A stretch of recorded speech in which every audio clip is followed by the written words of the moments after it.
ನಮಸ್ಕಾರ ಎಲ್ರಿಗೂ. ಇವತ್ತು ಒಂದು ವಿಷಾದಕರ ವಿಷಯನ ನಾನು ನಿಮ್ಮ ಹತ್ರ ಹೇಳ್ತಾ ಇದ್ದೀನಿ. ಏನಪ್ಪ ಅಂದ್ರೆ, ಯೂಟ್ಯೂಬಲ್ಲಿ ಸುಮಾ ಗೌಡ್ರ ಮನೆ ಅಂತ ಒಂದು ಯೂಟ್ಯೂಬ್ ಚಾನಲ್ ಬರ್ತಿತ್ತು. ಅದರಲ್ಲಿ ಸುಮಾ ಅನ್ನೋರು ತುಂಬ ಚೆನ್ನಾಗಿ ವಿಡಿಯೋಗಳನ್ನು ಮಾಡ್ತಾಯಿದ್ರು. ಸುಮಾ ಗೌಡ ಅವರು ಇವತ್ತು ನಮ್ಮ ಮಧ್ಯೆ ಇಲ್ಲ.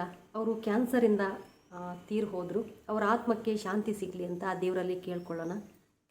ತುಂಬ ಚೆನ್ನಾಗಿ ವಿಡಿಯೋಗಳನ್ನು ಹಾಕ್ತಿದ್ರು. ನಾನು ಕೂಡ ಎಷ್ಟೊಂದು ಅವ್ರ ವಿಡಿಯೋಗಳನ್ನು ನಾನು ನೋಡಿದ್ದೀನಿ.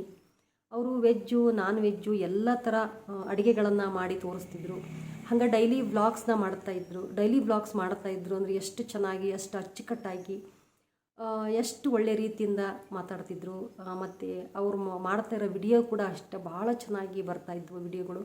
ನಾನು ಎಷ್ಟೊಂದು ವಿಡಿಯೋಗಳನ್ನು ನೋಡಿದ್ದೀನಿ. ನಾವು ಅದರಲ್ಲಿ ವೆಜ್ ವಿಡಿಯೋಗಳನ್ನು ತುಂಬ ನೋಡ್ತಾ ಇದ್ದೆ ನಾನು. ಅವ್ರ ಮಗಳು ಸ್ವಾತಿ ಗೌಡ ಅಂತ, ಆಕಿನೂ ಯೂಟ್ಯೂಬರ್. ಅವರು ಮೊನ್ನೆ ಕೆಲವೊಂದು ನಾನು ಹಿಂಗೆ ವಿಡಿಯೋ ನೋಡ್ತಾ ಅವ್ರದ್ದು ಎಲ್ಲರೂ ಹಾಕ್ತಾಯಿದ್ರು. ಏನು ಇಷ್ಟು ಬೇಗ ಹಿಂಗಾಗೋಯ್ತಾ ಇವ್ರಿಗೆ ಅಂತ. ಇತ್ತೀಚೆಗೆ ನಾನು ಒಂದಷ್ಟು ವಿಡಿಯೋಗಳನ್ನು ನಾನು ನೋಡಲಿಲ್ಲ. ಒಂದೇ ಸಲಿಗೆ ನೋಡಿದ ತಕ್ಷಣ ನನಗೆ ಭಾಳ ಬೇಜಾರಾಯಿತು. ನಾನು ಇವರು ವಿಡಿಯೋಗಳನ್ನೆಲ್ಲ ನೋಡ್ತಿದ್ನಲ್ಲ ಅಂಥೇಳಿ ನಾನು ನನ್ನ ಒಂದು ಚಾನಲಲ್ಲಿ ಸ್ವಲ್ಪ ಬ್ಯುಸಿಯಾಗಿದ್ದೆ. ಹಾಗಾಗಿ ನಾನು ಕೆಲವೊಂದಷ್ಟು ಅವ್ರ ವಿಡಿಯೋಗಳನ್ನು ನಾನು ನೋಡಿರಲಿಲ್ಲ. ಒಂದೇ ಸಲಿಗೆ ನನಗೆ ಇವರ ವಿಡಿಯೋದಲ್ಲಿ, ಎಲ್ಲರ ವಿಡಿಯೋದಲ್ಲಿ ಇವರ ಒಂದು ತೀರಿ ಹೋಗಿರೋ ವಿಚಾರನ ನೋಡಿದ ತಕ್ಷಣ ಭಾಳ ಬೇಜಾರಾಯಿತು ನನಗೆ. 1 ತಾಸು 1.5 ತಾಸು ನಾನು ಅವ್ರ ಬಗ್ಗೆನೇ ವಿಚಾರ ಮಾಡ್ತಾ ಕುತ್ಕೊಂಡ್ಬಿಟ್ಟೆ. ಎಂಥ ಕಾಯಿಲೆ ಬಂತಲ್ಲ ಇವರಿಗೆ, ಹೆಂಗಾಯ್ತಲ್ಲ ಅಂಥೇಳಿ ಭಾಳ ಬೇಜಾರಾಯಿತು ನನಗೆ ಕೂಡ.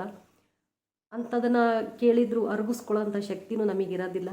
ಎಂಥ ಕಾಯಿಲೆ ಬಂದುಬಿಡುತ್ತಲ್ಲ. ಎಷ್ಟು ಒಳ್ಳೆಯರಿದ್ದರು, ಎಷ್ಟು ಒಳ್ಳೆಯ ರೀತಿಯಲ್ಲಿ ವಿಡಿಯೋಗಳನ್ನು ಮಾಡ್ತಾಯಿದ್ರು. ಅವರು, ಅವ್ರ ಮಗಂದು ಮೊನ್ನೆ ಮದುವೆ ಮಾಡಿದ್ರು. ತುಂಬ ದಿನ ಆಗಿಲ್ಲ ಮದುವೆ ಮಾಡಿ.